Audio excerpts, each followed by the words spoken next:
Andrew Jackson was a frontier warrior and populist leader who became the 7th President of the United States. Andrew Jackson, the first common man to reach the presidency, was born in the Waxhaws region on the border of North and South Carolina on March 15, 1767. He came from humble origins. He had a fierce and combative nature. Jackson's early years were marked by poverty and hardship. He was largely self-educated, reading law books on his own when he decided to become an attorney. Then in his teenage years, both his mother and his brothers died, leaving the young Jackson an orphan at age 14. Andrew Jackson grew up angry and alone, shaped by loss and the brutal realities of frontier life. Andrew Jackson was a man of violence and honor. He participated in numerous duels throughout his life. In 1780, during the Revolutionary War, Jackson as a 13-year-old boy served as a courier for the Continental Army. He fought against the British in the Carolinas. When he was captured by British soldiers, he was struck with a sword for refusing to clean an officer's boots. The scar on his face remained for the rest of his life, a permanent reminder of British cruelty. After the war ended, Jackson moved west to the frontier town of Nashville in what would become Tennessee. He practiced law and quickly made a name for himself as a tough, uncompromising man who would not back down from any challenge. In 1791, Jackson married Rachel Donaldson Robards. The marriage became controversial because Rachel had not yet been legally divorced from her first husband when she and Jackson wed. They remarried in 1794 after the divorce was finalized, but the scandal would haunt them for decades. Jackson was fiercely protective of his wife's honor. He fought multiple duels defending Rachel's reputation. In 1806, Jackson killed Charles Dickinson in a duel after Dickinson insulted Rachel. Dickinson shot first, hitting Jackson in the chest near his heart. Jackson absorbed the bullet, steadied himself, and fired back, killing Dickinson instantly. Jackson carried that bullet in his chest for the rest of his life. Jackson accumulated land and wealth in Tennessee. He became a plantation owner and a slave owner. He owned dozens of slaves who worked his property, the Hermitage, outside Nashville. Jackson was part of the Southern plantation aristocracy, even though he had risen from poverty. He served in the Tennessee militia and was elected as Tennessee's first representative to the United States Congress in 1796. He also served briefly in the Senate. But Jackson was not a natural politician in the traditional sense. He was a military man at heart, a fighter who believed in direct action and personal courage. In 1812, war broke out between the United States and Britain. Jackson was appointed a major general in the United States Army. He led American forces against the Creek Indians, who were allied with the British. In 1814, at the Battle of Horseshoe Bend in Alabama, Jackson's forces massacred the Creek Nation, killing more than 800 warriors. It was a brutal and decisive victory. Jackson forced the Creeks to surrender millions of acres of land. He became known as a ruthless Indian fighter. He believed that Native Americans had no place in the expanding American nation. He saw them as obstacles to be removed by any means necessary. Jackson's greatest military triumph came in January 1815 at the Battle of New Orleans. British forces attacked the city, hoping to seize control of the Mississippi River. Jackson commanded a ragtag army of regular soldiers, militia, pirates, and free black men. He built defensive fortifications and waited for the British assault. When the British attacked on January 8, Jackson's forces were ready. They cut down the advancing British troops with devastating rifle and cannon fire. More than 2,000 British soldiers were killed or wounded. American casualties were minimal. It was the most lopsided victory in American military history. The Battle of New Orleans made Andrew Jackson a national hero, even though the War of 1812 had technically ended 2 weeks earlier with the signing of the Treaty of Ghent. News of the treaty had not yet reached New Orleans. After the war, Jackson continued his military career. In 1818, he led an unauthorized invasion of Spanish Florida. He was supposed to be chasing Seminole Indians who were raiding American settlements, but Jackson went far beyond his orders. He captured Spanish forts, executed British subjects he accused of inciting the Indians, and essentially conquered Florida for the United States. His actions created an international incident. Spain protested. Britain was outraged. Some members of Congress wanted Jackson court-martialed. But President James Monroe and Secretary of State John Quincy Adams defended Jackson's actions. Spain, weakened and unable to defend Florida, eventually agreed to sell the territory to the United States in 1819. Jackson had forced the issue through military aggression. Jackson was appointed the first military governor of Florida in 1821. He served for only a few months before returning to Tennessee. But his ambitions were growing. He wanted to be president. In 1824, Jackson ran for president in a crowded field of candidates. He won the most popular votes and the most electoral votes, but he did not win a majority in the Electoral College. Under the Constitution, the election was thrown to the House of Representatives. Henry Clay, who had finished fourth in the election, threw his support to John Quincy Adams. Adams was elected president, and he then appointed Clay as his Secretary of State. Jackson was furious. He called it a corrupt bargain. He believed the presidency had been stolen from him.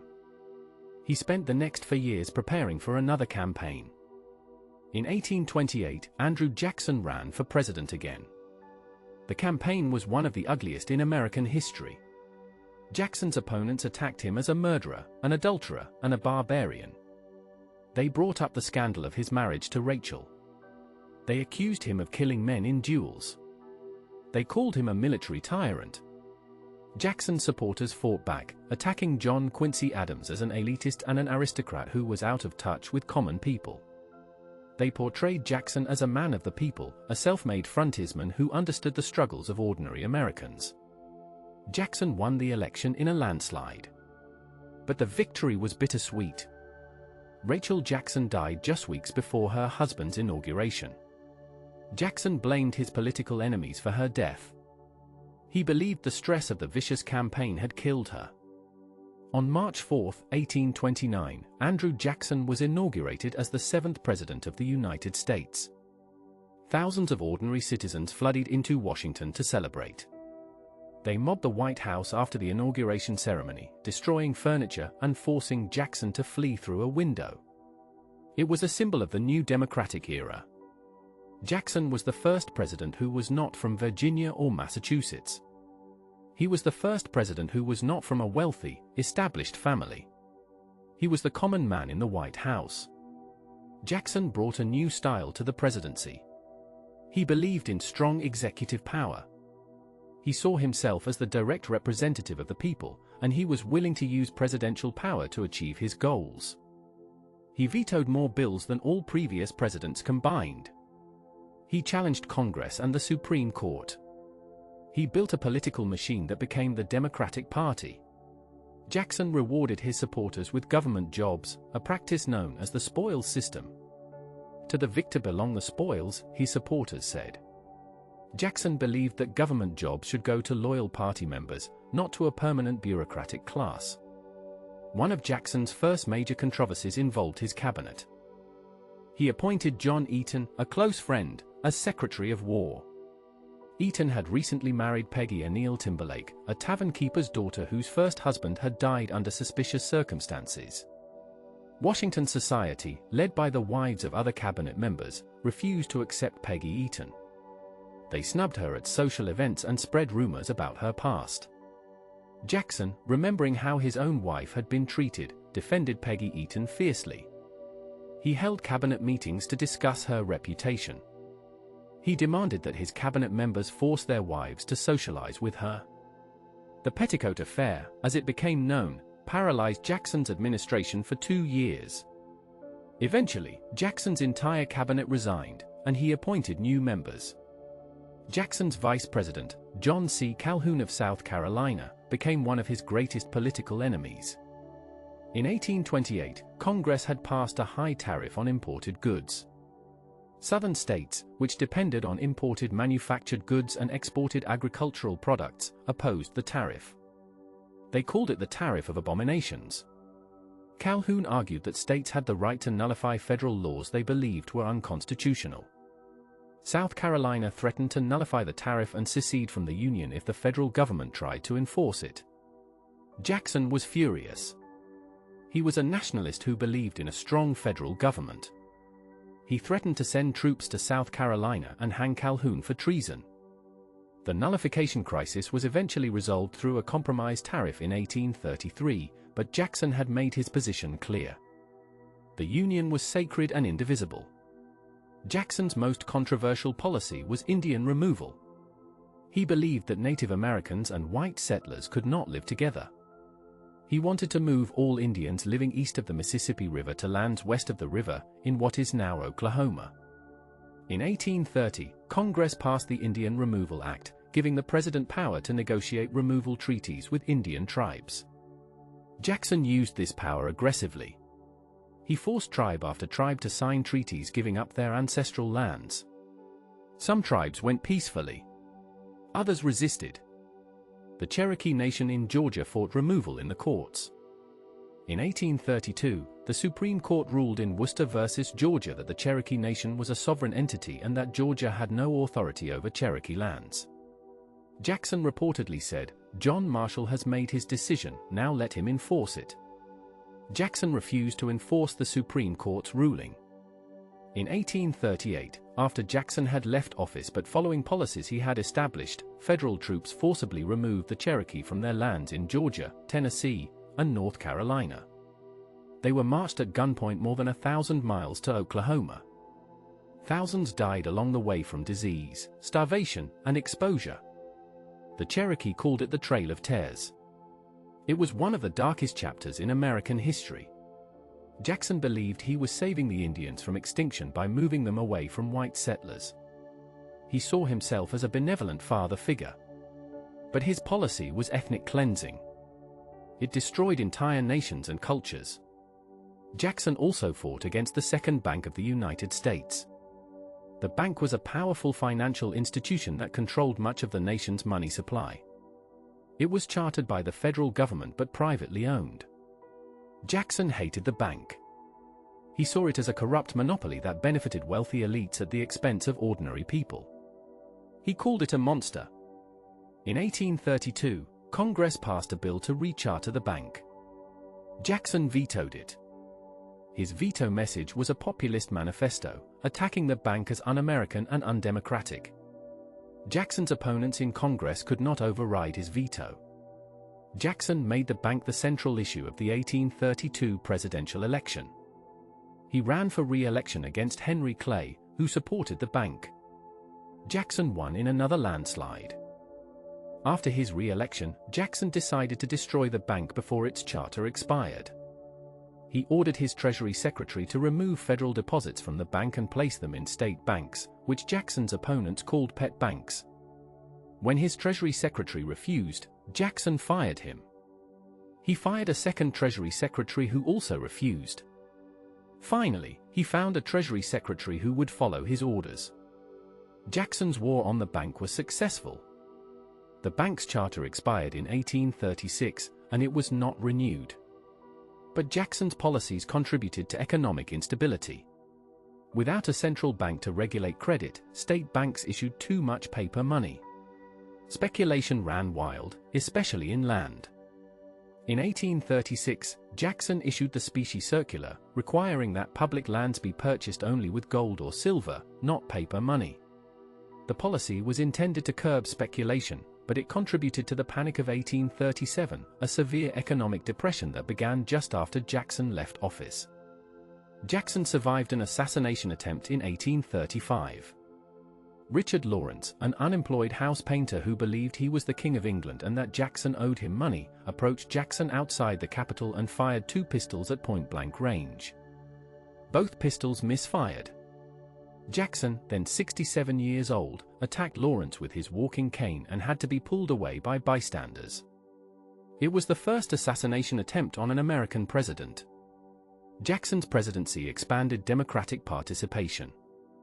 During his time in office, most states eliminated property requirements for voting. White men without property could now vote.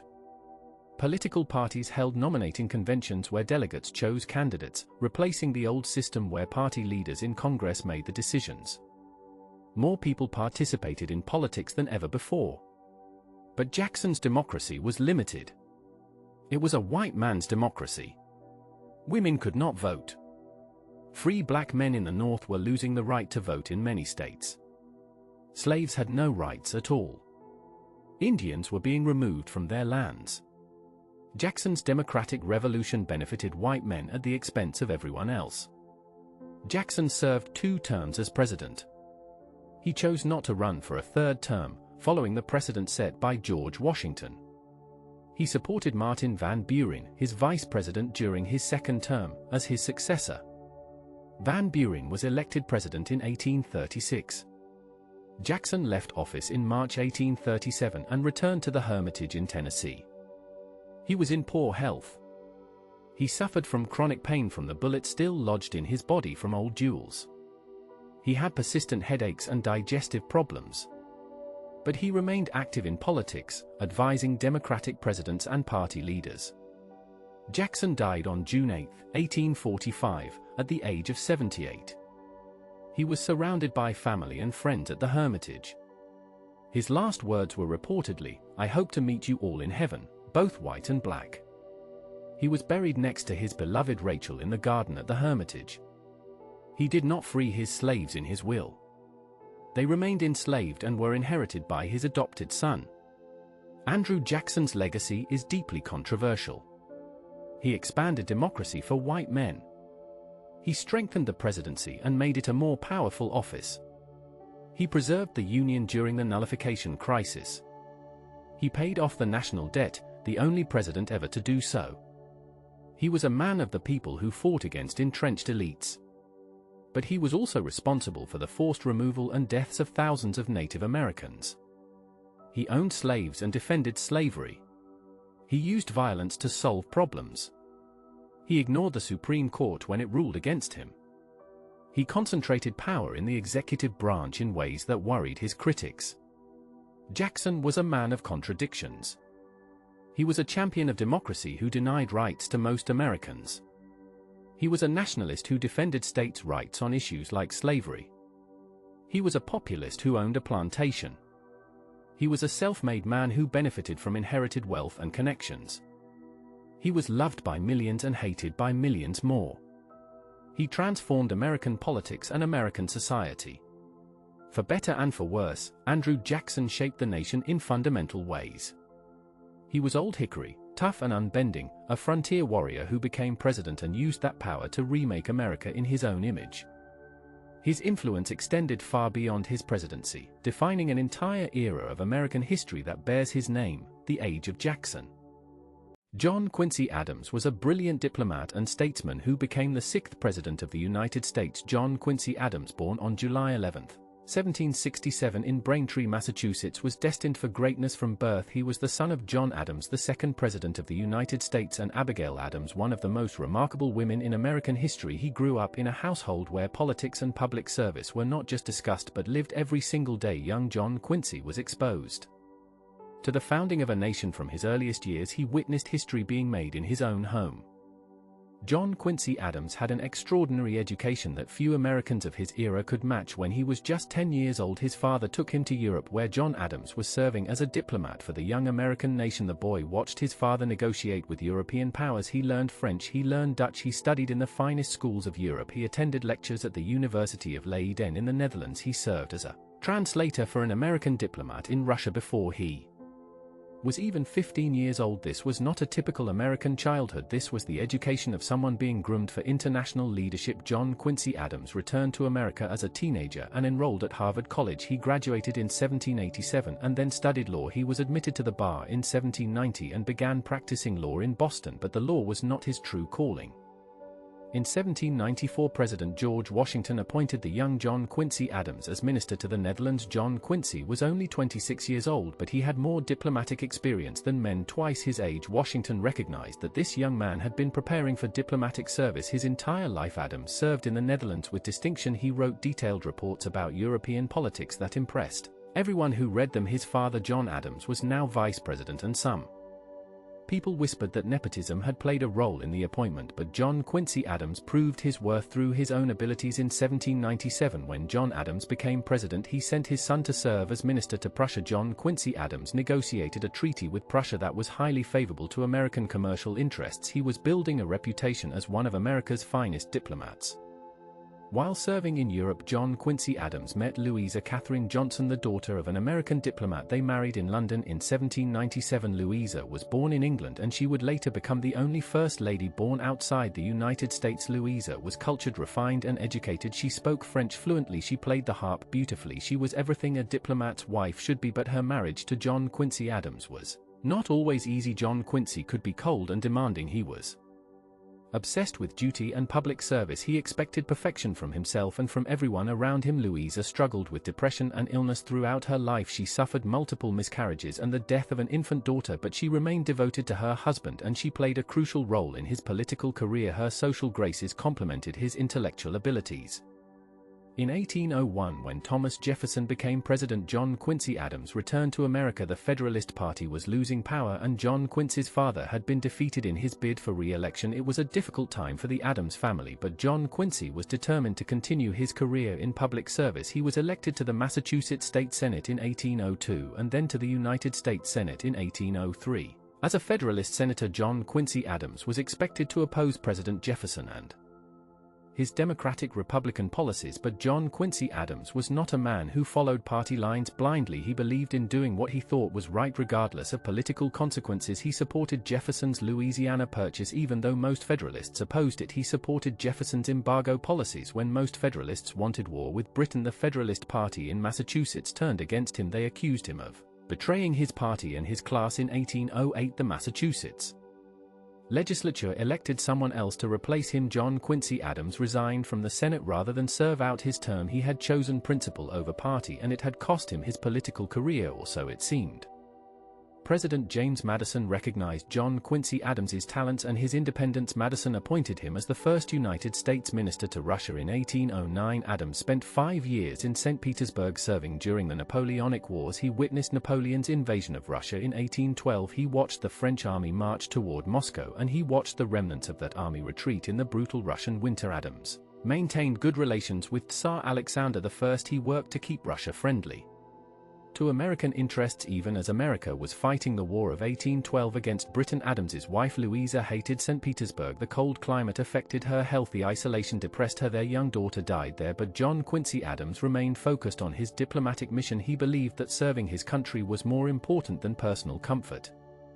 In 1814, President Madison called Adams to serve as the chief negotiator for the Treaty of Ghent, which would end the War of 1812. Adams led a team of American negotiators that included Henry Clay and Albert Gallatin. They met with British negotiators in the city of Ghent in present-day Belgium. The negotiations were difficult. The British made extensive demands. They wanted territory in Maine and along the Great Lakes. They wanted to create an Indian buffer state in the Northwest Territory. They wanted navigation rights on the Mississippi River. Adams refused to accept these terms. He was patient, he was stubborn, he was willing to let the negotiations drag on for months. The British finally realized that continuing the war would be too expensive. They agreed to a peace treaty that essentially restored the status quo before the war. It was not a great victory for America, but it was not a defeat either. Adams had achieved an honorable peace. The Treaty of Ghent was signed on Christmas Eve 1814, and it made John Quincy Adams a national hero.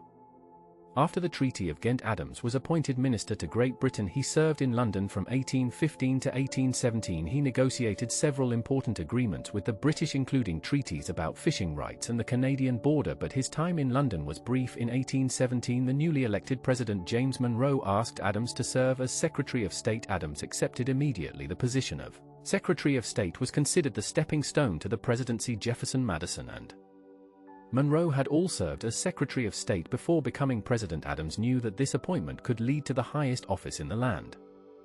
As Secretary of State from 1817 to 1825, John Quincy Adams achieved more than perhaps any other person who ever held that position. He negotiated the Adams-Onis Treaty with Spain in 1819, which acquired Florida for the United States and established the boundary between the United States and Spanish Mexico. The treaty extended American claims all the way to the Pacific Ocean. It was one of the greatest diplomatic achievements in American history. Adams also worked with President Monroe to develop what became known as the Monroe Doctrine. In 1823, the Monroe Doctrine declared that the United States would not tolerate European colonization or interference in the Americas. It was a bold statement of American power and independence. Adams wrote much of the doctrine, and he believed it was essential to protecting American interests in the Western Hemisphere. The Monroe Doctrine would shape American foreign policy for more than a century.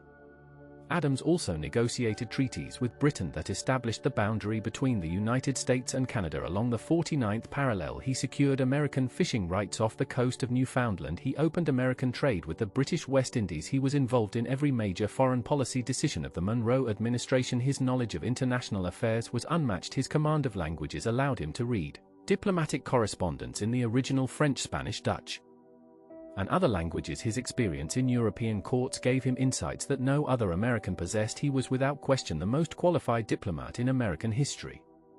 In 1824, John Quincy Adams ran for president. The election of 1824 was one of the most controversial in American history. There were four major candidates: Andrew Jackson of Tennessee, Henry Clay of Kentucky, William Crawford of Georgia, and John Quincy Adams of Massachusetts. All four men were members of the Democratic Republican Party. The Federalist Party had essentially disappeared. Adams ran on his record of diplomatic achievement and public service. He was not a natural campaigner. He was stiff and formal in public. He did not enjoy shaking hands and kissing babies. He believed that his record should speak for itself. This was not the way to win elections in the new democratic age of American politics. When the votes were counted, Andrew Jackson had won the most popular votes and the most electoral votes, but he did not have a majority of the electoral votes. The Constitution required that the election be decided by the House of Representatives, where each state would cast one vote. Henry Clay, who had finished fourth, was eliminated from consideration as Speaker of the House. Clay had enormous influence over the outcome. Clay did not like Andrew Jackson. He thought Jackson was unqualified to be president. Clay believed that Adams was the best qualified candidate. Clay threw his support to Adams, and Adams was elected president by the House of Representatives. Andrew Jackson and his supporters were furious. They accused Adams and Clay of making a corrupt bargain. When Adams appointed Clay as his Secretary of State, the charges of corruption seemed confirmed. Jackson supporters vowed to oppose everything Adams tried to do. They began campaigning for the 1828 election immediately. John Quincy Adams was inaugurated as the sixth President of the United States on March 4, 1825. He was 57 years old. He had spent almost his entire life in public service. He had more experience in government and diplomacy than any previous president. He had a vision for America that was ambitious and forward-thinking. Adams believed that the federal government should play an active role in developing the nation's economy and infrastructure. He proposed building roads and canals to connect different parts of the country. He wanted to establish a national university. He wanted to fund scientific expeditions. He wanted to create a national observatory. He wanted the government to promote education and the arts and sciences. Adams believed that America should not just be powerful but should be enlightened and cultured as well. But Adams's presidency was a failure almost from the beginning. The political opposition led by Andrew Jackson and his supporters blocked almost everything Adams tried to do. They controlled Congress and they refused to pass Adams's legislative proposals. The charges of Henry Clay was a Kentucky statesman and a great orator who became known as the Great Compromiser. Henry Clay, one of the most influential American politicians of the 19th century, was born in Hanover County, Virginia on April 12, 1777. He came from modest circumstances. He had a natural gift for persuasion. Clay's ambition and drive were remarkable. He received limited formal education but studied law under prominent attorneys. When he was 20 years old, he moved west to Lexington, Kentucky, seeking opportunity in the expanding frontier. Then in 1799, Clay was admitted to the Kentucky bar and quickly established himself as a skilled lawyer and powerful speaker. Henry Clay was a slaveholder, though he expressed conflicted views about the institution throughout his life. In 1803, Clay was elected to the Kentucky General Assembly, beginning his long political career. Clay represented farmers, merchants, and landowners. He defended clients in court with passionate eloquence. After establishing his reputation in Kentucky, he sought higher office. He was appointed to fill an unexpired term in the United States Senate in 1806. He was technically too young to serve, as the Constitution required senators to be 30 years old, but no one challenged his appointment. In 1807, Clay returned to Kentucky and continued building his political base. Within 2 years, he married Lucretia Hart, the daughter of a wealthy businessman. Lucretia, along with her family connections, helped elevate Clay's standing in Kentucky society. Clay was elected to the Kentucky House of Representatives, where he became Speaker. He began to develop his vision for America's economic future. America was a young nation trying to find its identity and its place in the world, and Clay believed strongly in building the country's infrastructure and industry. Henry Clay was not a cautious politician content with local influence. He was an ambitious visionary who wanted to shape the entire nation. In 1810, Clay was elected to the United States House of Representatives. 1 year later, at the age of 34, he was elected Speaker of the House. Clay was literally the youngest man ever to hold that position, and he transformed it from a largely ceremonial role into a position of real power. In 1812, Clay was one of the leading war hawks pushing for war against Britain.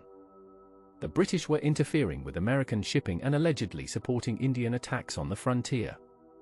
Clay believed that war would defend American honor and potentially allow the United States to seize Canadian territory. He gave fiery speeches demanding action. Clay helped push President James Madison toward declaring war. The War of 1812 was controversial and divisive, but Clay never wavered in his support. Clay served as one of the commissioners who negotiated the Treaty of Ghent in 1814, which ended the War of 1812. He worked alongside John Quincy Adams and Albert Gallatin. The negotiations were difficult and protracted. Clay proved himself an effective diplomat, though he clashed with Adams over strategy and tactics. The treaty essentially restored relations to their pre-war status, but Clay considered it a victory because it secured American independence and respect. After the war, Clay returned to Congress with even greater influence. He began developing what he called the American system. Clay's American system was all about economic nationalism. He advocated for a national bank to stabilize currency and provide credit. He supported protective tariffs to help American manufacturers compete with foreign goods. He championed internal improvements like roads, canals, and bridges to connect the country and facilitate commerce. Clay believed that a strong federal government should actively promote economic development. The American system became Clay's signature policy vision. He spent decades fighting for its implementation. Clay argued that the nation needed to be economically independent from Europe. He wanted to create a self-sufficient American economy where the different regions supported each other. The North would manufacture goods, the South and West would produce raw materials and food, and the whole system would be connected by federally funded infrastructure. But Clay's vision faced significant opposition. Many Southerners opposed protective tariffs because they raised the cost of manufactured goods that the South had to import. States' rights advocates opposed federal spending on internal improvements. Presidents vetoed internal improvement bills that Clay championed. Clay won some battles and lost others, but he never abandoned his core beliefs. In 1820, the nation faced a crisis over slavery's expansion.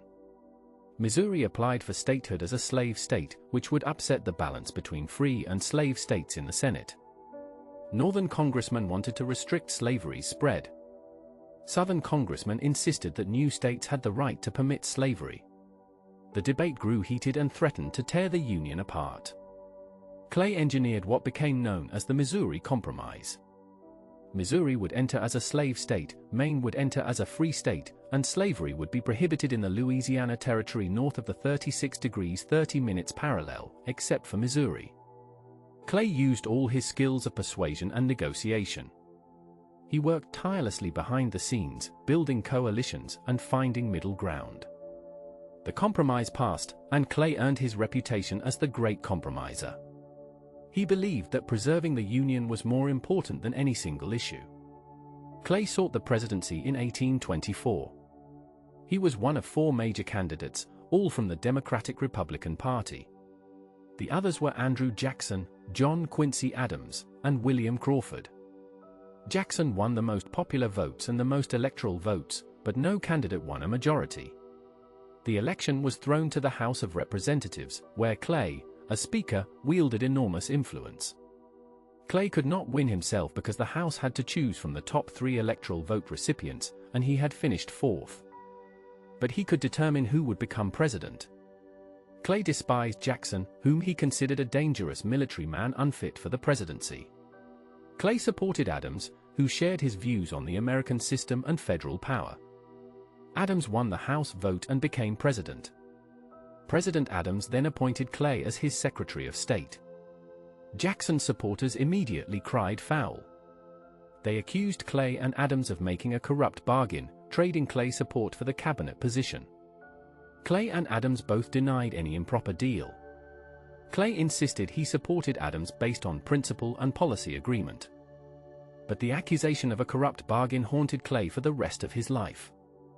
It damaged his reputation and gave his enemies a powerful weapon against him. Clay served as Secretary of State from 1825 to 1829. He negotiated several commercial treaties and worked to expand American trade. But the Adams administration struggled politically. Jackson and his supporters organized opposition and built a new political coalition. In the 1828 presidential election, Jackson defeated Adams decisively. Clay left office and returned to Kentucky. But Clay's political career was far from over. In 1831, he was elected to the United States Senate. Clay was determined to stop Jackson's agenda and position himself for another presidential run. He opposed Jackson's war on the Second Bank of the United States. Clay believed the national bank was essential for economic stability. Jackson vetoed the bank's recharter, and Clay made it a central issue in the 1832 presidential election. Clay ran against Jackson in 1832 as the National Republican candidate. Clay campaigned on the American system and attacked Jackson's use of executive power. But Jackson was immensely popular, especially among common voters who saw him as their champion against elites. Jackson won overwhelmingly. Clay was devastated by the loss. He had now failed twice to win the presidency. In the Senate, Clay became a leader of the Whig Party, which formed in opposition to Jackson. The Whigs brought together national Republicans, former Federalists, and others who opposed Jackson's policies. Clay was the Whigs' most prominent spokesman. He gave powerful speeches attacking what he called Jackson's monarchical abuse of power. Clay accused Jackson of acting like King Andrew, ruling by executive decree rather than working with Congress. In 1833, another crisis threatened the Union. South Carolina nullified federal tariff laws and threatened to secede if the federal government tried to collect tariffs by force. Jackson prepared to use military force against South Carolina.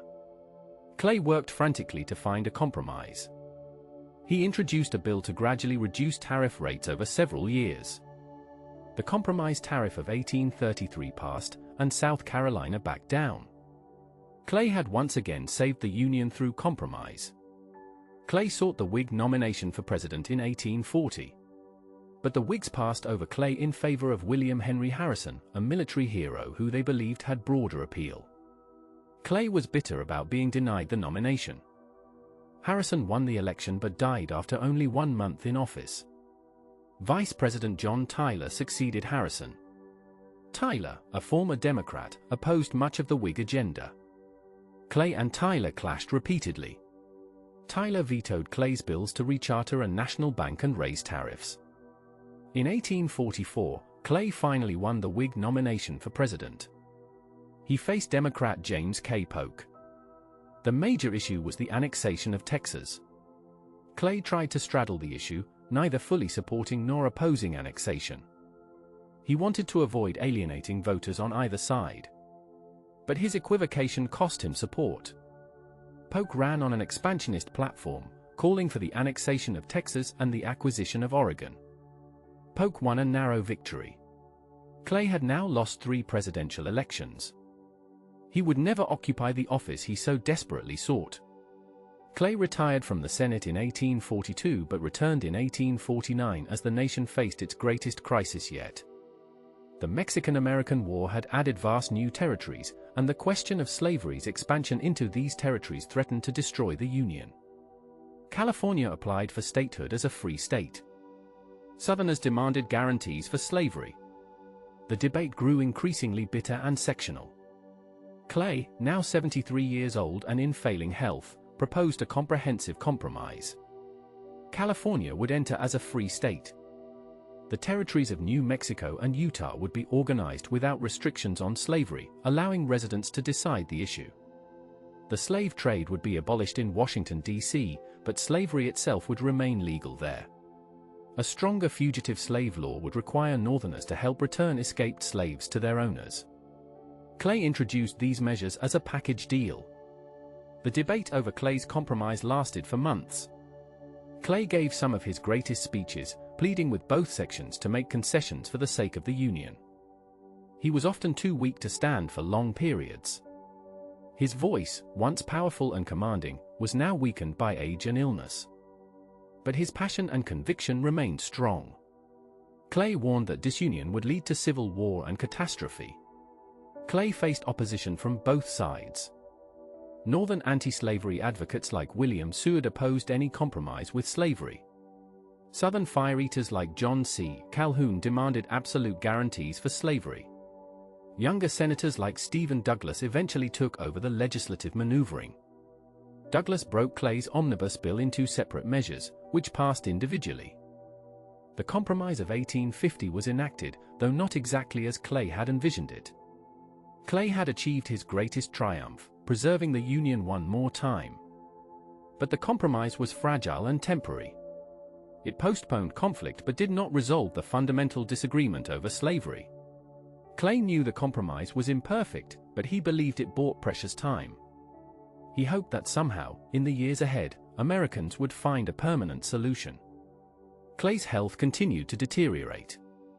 He suffered from tuberculosis and other ailments. He remained in Washington, too weak to return to Kentucky. Clay spent his final months in his rooms at the National Hotel. Old friends and colleagues visited him. He received reports on political developments. Clay worried about the nation's future and whether the Union he had worked so hard to preserve would survive. On June 29, 1852, Henry Clay died in Washington, D.C. He was 75 years old. His death was mourned throughout the nation. Even his political enemies acknowledged his greatness. Clay had served his country for nearly half a century. He had never achieved his ultimate ambition of becoming president, but he had shaped American politics and policy more than most presidents. Clay's funeral was one of the most elaborate in American history up to that time. His body lay in state in the Capitol Rotunda. Thousands of mourners filed past his casket. Clay was buried in Lexington, Kentucky, in a cemetery that overlooked the city he had called home for more than 50 years. Henry Clay's legacy is complex and controversial. He was a slaveholder who spoke against slavery's moral wrong but never took decisive action to end it. He freed some slaves in his will but not all of them. He supported colonization schemes to send freed blacks to Africa rather than integrating them into American society. Clay's views on slavery reflected the contradictions of many 19th-century Americans who recognized slavery's evil but lacked the courage or conviction to oppose it completely. But Clay's contributions to American political development were immense. He transformed the Speaker of the House into a powerful position. He championed economic policies that helped industrialize the nation. He negotiated compromises that preserved the Union during critical moments. Clay believed deeply in the American experiment and worked tirelessly to make it succeed. Clay was known as the Great Compromiser, but he was also a man of strong principles. He never wavered in his support for the American system. He believed that government should actively promote economic development and national unity. Clay was willing to compromise on tactics and timing, but not on his fundamental vision for America. Clay was one of the greatest orators in American history. His speeches could move audiences to tears or rouse them to action. He had a commanding presence and a voice that could fill the largest halls. Clay used his rhetorical gifts to advance his policies and build political coalitions. He understood that in a democracy, persuasion was essential to achieving change. Clay mentored a generation of younger politicians. Abraham Lincoln called Clay his beau ideal of a statesman and was deeply influenced by Clay's economic nationalism and his efforts to preserve the Union. Many of Clay's ideas about federal support for economic development were later implemented by Lincoln and the Republican Party. Henry Clay never became president, but he was one of the most important American political figures of the 19th century. He served longer in Congress than almost any of his contemporaries. He shaped national policy on economic development, territorial expansion, and sectional conflict. Clay's compromises on slavery ultimately failed to prevent civil war, but they bought crucial time for the nation to grow stronger before facing its ultimate test. Clay was ambitious, sometimes to a fault. His desire for the presidency drove many of his political calculations. But Clay also genuinely loved his country and wanted to serve it. He could have retired to a comfortable life in Kentucky, but he kept returning to Washington because he believed he had more to contribute. In his final years, Clay wondered whether his life's work had been in vain. The Union he had fought so hard to preserve seemed more fragile than ever. The compromises he had engineered were unraveling. But Clay never lost faith in America's potential. He believed that despite all its flaws and contradictions, the American experiment in self-government was worth preserving and perfecting. Henry Clay died before the Civil War that he had worked so hard to prevent. He did not live to see the Union torn apart or slavery finally abolished. But his influence extended beyond his death. The political skills he demonstrated, the policies he championed, and the example he set of putting the Union above sectional interests all contributed to the nation's eventual survival and growth. Clay was even in death a symbol of what America could achieve through compromise and dedication to the common good. His life represented both the possibilities and the limitations of American democracy in the 19th century. He rose from modest origins to national prominence through talent and ambition. He shaped his nation's development through decades of service. But he could not resolve the fundamental contradiction between American ideals of liberty and the reality of slavery. That task would fall to the next generation, and it would require not compromise but conflict to finally resolve. Daniel Webster was a New Hampshire farm boy and a brilliant orator who became the defender of the Union. Daniel Webster, one of America's greatest statesmen, was born in Salisbury, New Hampshire on January 18, 1782. He came from humble beginnings. He had a powerful presence and commanding voice. Webster's family struggled financially on their small frontier farm. He was a sickly child but showed exceptional intelligence from an early age. When he was 14, his father scraped together enough money to send him to Phillips Exeter Academy. Then in 1797, young Webster enrolled at Dartmouth College where he distinguished himself as a debater and scholar. The 19-year-old Webster graduated from Dartmouth and began teaching school to support his family, including helping to pay for his brother Ezekiel's education. Daniel Webster studied law and was admitted to the bar in 1805. He had a photographic memory that allowed him to recall entire documents word for word. In 1808, Webster opened a law practice in Portsmouth, New Hampshire. Within 1 year, he married Grace Fletcher, a minister's daughter. Grace, along with his legal practice, established him as a rising figure in New Hampshire society. Webster was elected to the United States House of Representatives. He began to oppose the War of 1812, which he saw as harmful to New England's commercial interests. America felt that the war was destroying its economy and not giving it the prosperity that it deserved to chart its own course. Daniel Webster was not a wild-eyed radical or firebrand, any of the fervent extremists if you will who were shaping early American politics. He was a more cautious and calculating figure. In 1813, Webster took his seat in Congress. For 4 years, he served New Hampshire's interests, defending shipping and trade. Webster was literally the man with the golden tongue who stood before Congress ready to defend New England's economic future. In 1816, Webster left Congress and moved to Boston to expand his legal career. He relocated to Massachusetts where greater opportunities awaited him, but within years Webster was pulled back into national politics. Daniel Webster argued cases before the Supreme Court with unmatched skill. He won landmark case after landmark case. He always found a way to prevail with his masterful arguments. In 1819, Webster defended Dartmouth College before the Supreme Court. Daniel Webster was a legal giant when he argued the Dartmouth College case. He was using emotional appeals, logic, and constitutional reasoning to do it, and no one was expecting the passion he brought to the courtroom. Webster convinced the Supreme Court to protect private contracts from state interference. He won the Dartmouth case and McCulloch v. Maryland, but following those victories was a long climb to political prominence for the ambitious lawyer. Webster's legal triumphs established his reputation. His strategy was all about building credibility for the long term. Webster won another major Supreme Court case in 1824 with Gibbons v. Ogden, which expanded federal power over interstate commerce. In 1827, with his legal career flourishing, Webster returned to politics and was elected to the Senate representing Massachusetts. He agreed to serve in the Senate to help shape this growing nation. On January 26, 1830, Daniel Webster delivered his famous reply to Senator Robert Hayne. Webster was the only man who could match the Southern orators in eloquence and surpass them in constitutional knowledge. Webster defended the Union from the Senate floor in Washington, serving as one of the most powerful voices in American politics. Webster understood that for the nation to be really a unified nation and for there to be federal authority and not ruled by individual states, he had to defend the Constitution.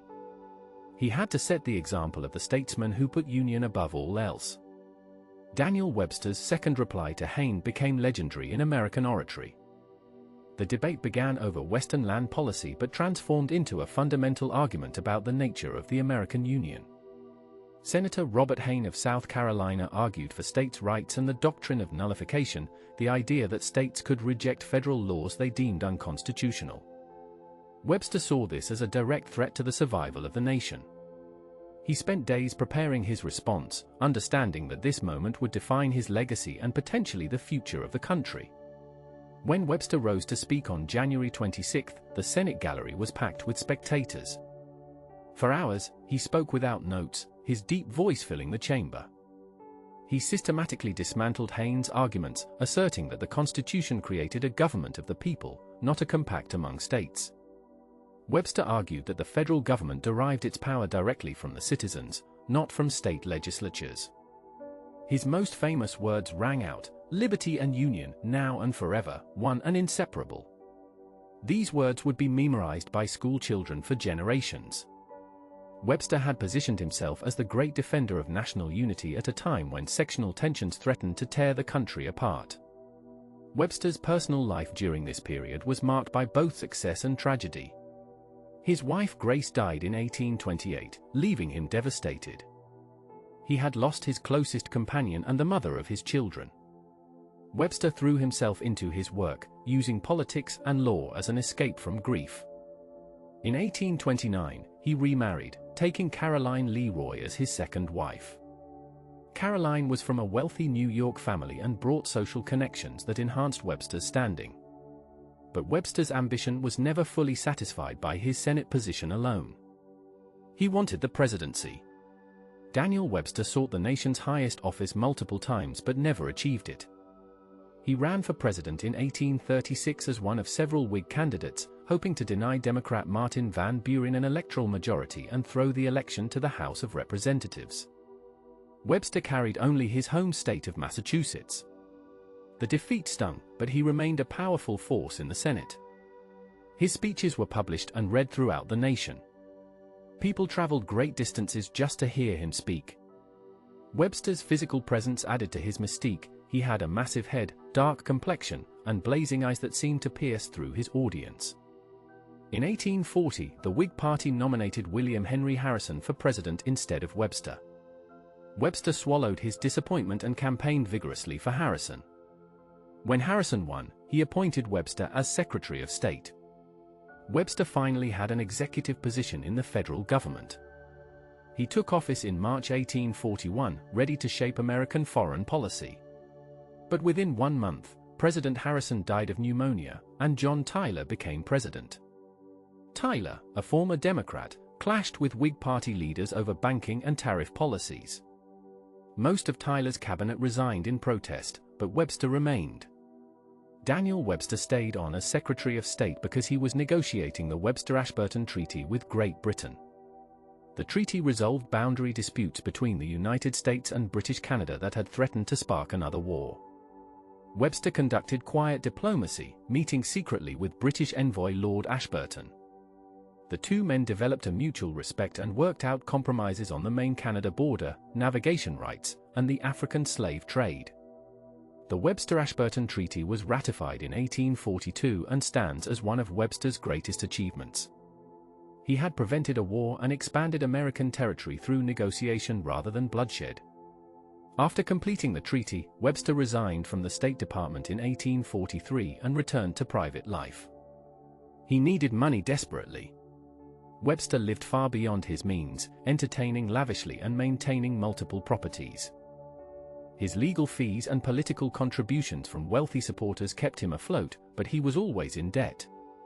Webster returned to his law practice and to his farm in Marshfield, Massachusetts, where he raised cattle and crops.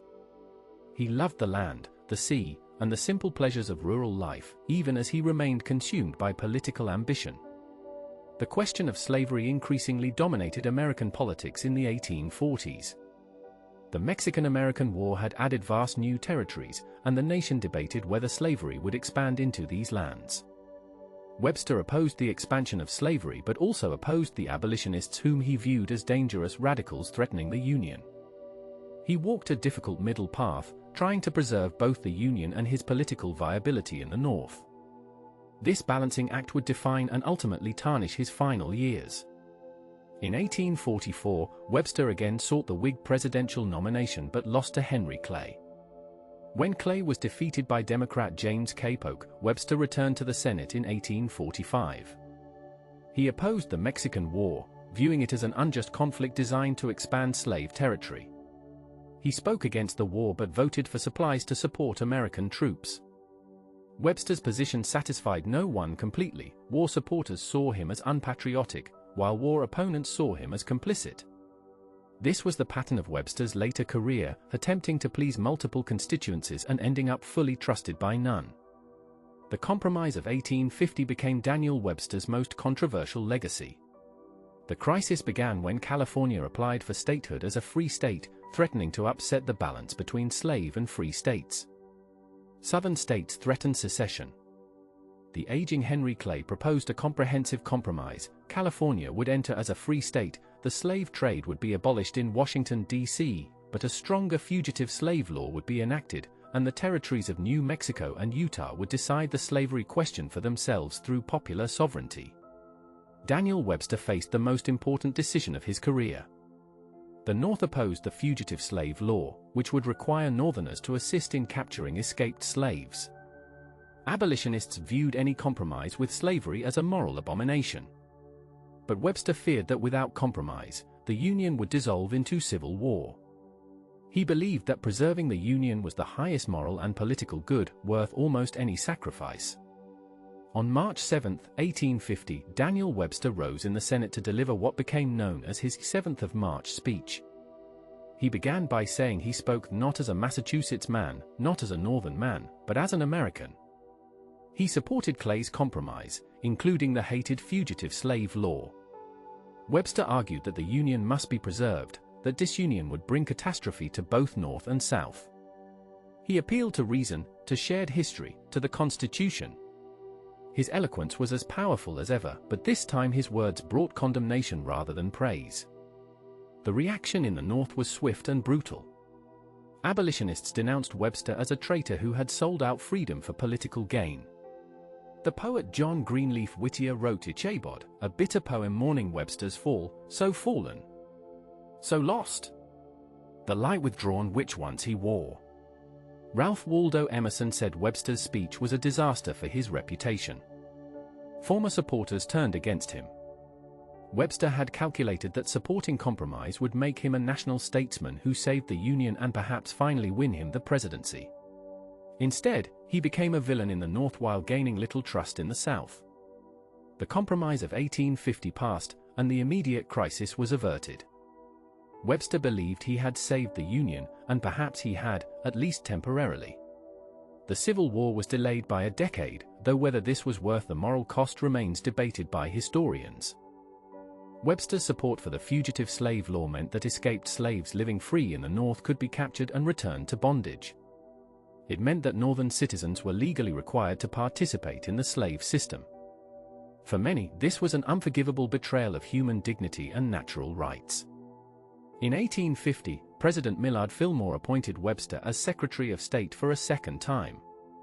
Webster hoped this position would lead to the presidency in 1852, but his health was failing. He continued to work on foreign policy, dealing with issues in Central America, Cuba, and Asia. He negotiated with Japan, laying groundwork for the opening of that nation to American trade. But his energy was diminished, his body worn out by decades of stress, overwork, and heavy drinking. Webster made one final attempt at the presidency in 1852. The Whig Party convention met in Baltimore, and Webster hoped his service to the nation would finally be rewarded with the nomination. But the party was fracturing over slavery. Northern Whigs could not forgive Webster for the 7th of March speech. Southern Whigs did not fully trust him. The convention nominated General Winfield Scott instead, a military hero with no clear position on slavery. Webster was devastated. He had sacrificed his reputation in the North to save the Union, and the reward was rejection by his own party. Daniel Webster's final months were filled with bitterness and declining health. He returned to his beloved Marshfield, where he could look out at the Atlantic Ocean and tend his land. He suffered from cirrhosis of the liver, the result of years of alcohol consumption. He fell from his carriage and was seriously injured. His mind remained sharp, but his body was failing. He continued to receive visitors and discuss politics, still hoping he might somehow be called to serve his country one more time. On October 24, 1852, Daniel Webster died at Marshfield. His last words were reported as "I still live." He was 70 years old. The nation mourned the passing of one of its greatest orators and statesmen. Flags flew at half-mast. Eulogies praised his defense of the Constitution and the Union. But the controversy over his legacy had already begun. Had Webster been a hero who sacrificed his reputation to save the nation? Or had he been a moral coward who compromised with evil for political ambition? Webster's funeral was a grand affair, befitting a man who had served at the highest levels of government for decades. Thousands attended services in Marshfield and Boston. Political leaders from both parties offered tributes. But notably absent were many of the abolitionists and anti-slavery advocates who had once supported him. They could not forgive his support for the fugitive slave law. The split in public opinion about Webster reflected the split in the nation itself, a split that would explode into civil war less than a decade after his death. Daniel Webster left behind a complicated legacy. As an orator, he was unsurpassed in American history. His speeches were studied as models of rhetoric and logic. His Supreme Court arguments shaped constitutional law for generations. His defense of the Union in the reply to Hayne inspired those who fought to preserve the nation during the Civil War. Abraham Lincoln admired Webster and drew on his arguments about the nature of the Union. Webster had articulated the principle that the United States was one nation, not a loose confederation of sovereign states. But Webster's compromises with slavery stained his reputation. He had argued that the Constitution protected slavery where it existed, even though he personally found the institution abhorrent. He had supported the fugitive slave law, which violated the conscience of millions in the North. He had prioritized union over freedom, stability over justice. Whether this was wise statesmanship or moral failure depends on one's perspective and on one's judgment about whether the Union could have been preserved without such compromises. Webster was also a deeply flawed man in his personal life. He was perpetually in debt despite a large income. He accepted money and gifts from wealthy supporters, raising questions about conflicts of interest. He drank heavily and entertained lavishly. He was vain and ambitious, constantly seeking the presidency that always eluded him. Yet he was also capable of great warmth, loyalty to friends, and genuine love for his country. Those who knew him personally often spoke of his generosity and his captivating conversation. The America that Daniel Webster served was a young nation still defining itself. The Constitution was a living document whose meaning was contested. The balance between federal and state power was unsettled. The question of slavery poisoned every political debate. Webster believed that the Union was the greatest achievement of the founding generation and that preserving it was worth almost any price. He feared that disunion would lead to endless wars between American states, to tyranny, to the failure of the democratic experiment that the world was watching. In the end, Webster's efforts to preserve the Union through compromise failed. The Civil War came in 1861, 9 years after his death. The Union he had fought to preserve was torn apart by the very issue he had tried to compromise away.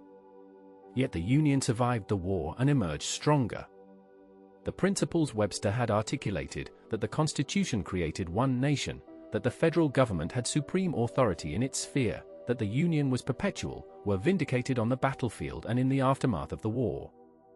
Daniel Webster never achieved his greatest ambition of becoming president, but he shaped the presidency and the nation in profound ways. His arguments before the Supreme Court expanded federal power and protected property rights. His diplomacy prevented wars and resolved disputes peacefully. His oratory inspired generations of Americans to love their country and defend its institutions.